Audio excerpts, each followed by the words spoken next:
It's about Yeah. Take it back. it's about you and your tomorrows and your children's tomorrows, and for those of us of a certain age, your grandchildren's tomorrows. Yesterday, I wanted to get my head on straight before I joined the campaign again. Yesterday afternoon, I drove down to New York to see my 2-year-old granddaughter, and we read a book together. And all of a sudden, I felt like I'd been washed by spring rain. It reminded me of what elections are about and why politics is important. So let's just talk about this. I've only got one job in this election. It's simple: to tell people why, based on my personal knowledge and experience, Hillary would be the best president. And Yes. I've known her quite a while. Today is our 41st anniversary. And we've known each other for 45 years, so I got a grip on this subject here. I know it's been a bizarre election. That's the most anodyne word I can think of to describe it. But look, there's a reason for the anger, the frustration that so many people feel all around the world. Right? That financial crash 8 years ago had a very long tail.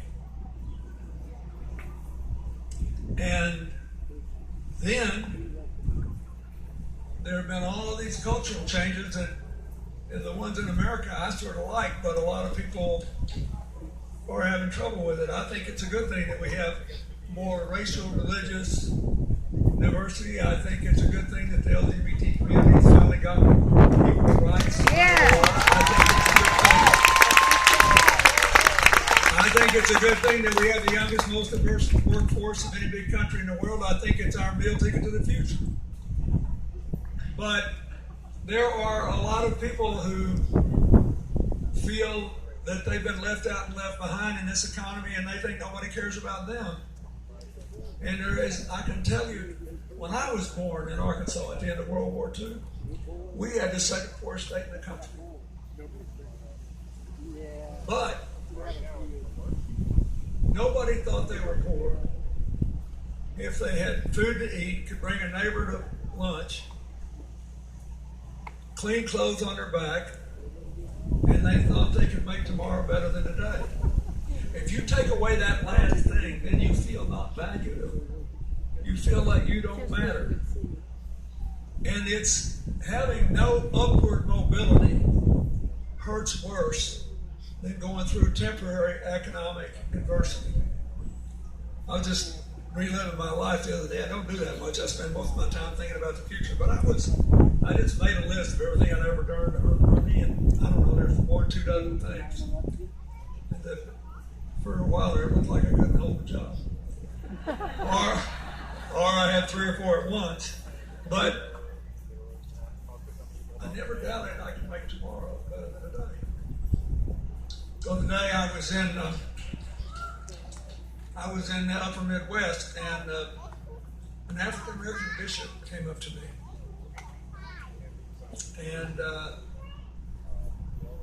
he said, "We met before, but I don't think I ever told you that my grandfather was Luther Black of Hope, Arkansas, where I was born." And he said he was a hard-working man, and he lived about 2 blocks from your grandfather's grocery store. And he adored your grandfather because he knew how hard my grandfather was working. And if he had to have food and he hadn't been paid yet and didn't have any money, my grandfather just said, "Go on, Luther, take what you need, come in and pay when you can." Now, I know that was a bygone era. I know that sounds naive, but look, there was no food stamps, there was nothing. People were just working as hard as they could to keep body and soul together. And he said, weren't many white people that did that back then to our people, and that's why our family has always supported your family. I can don't take no credit for that. My grandfather was a good guy. He figured everybody was working hard, obeying the law, trying to do the right thing by their families and their communities, that we were all in this together. That is the fundamental question in this election. I just realized when I celebrated a couple months ago my 70th birthday that I had now spent half of my life,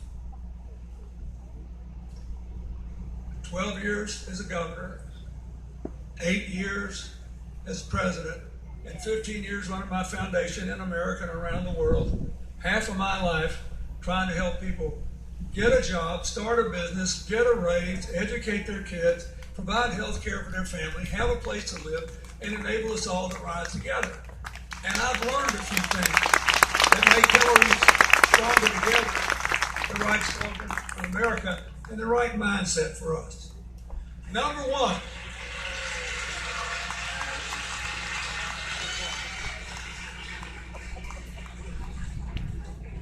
one, when people are angry, upset, and worried, and they feel belittled or unseen, or when there's been abuse, whether you're in the Black Lives Matter movement because you're worried about what's going to happen to your kids every time they go out the door,